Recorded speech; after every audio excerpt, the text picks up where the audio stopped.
Hozirgi kunda qaysi kitobni o'qimoqdasiz? Dale Carnegie'ni Do'st orttirish va odamlarga ta'sir o'tkazish xususida nomli kitobini o'qiyapman. Hokimiyatni 48 qonuni kitobini o'qiyapman.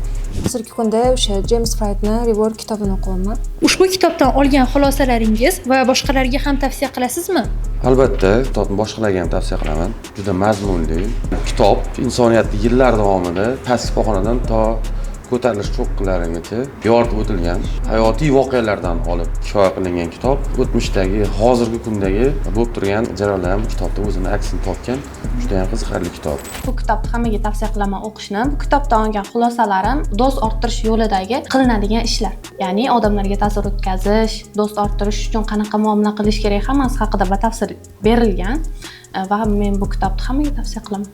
Kitob ichida inson qanaqa o'zini o'zi rivojlantirish, maqsadlarini qanaqa qo'yish va kunlik rejalar asosida qanaqa ishlash bo'yicha fikr bor edi. Va ko'pchilikka tavsiya qilardim, ya'ni maqsadlar yo'lida ozgina erinchoqlik qilayotganlarga u kitob juda ham yaxshi foyda beradi deb o'ylayman.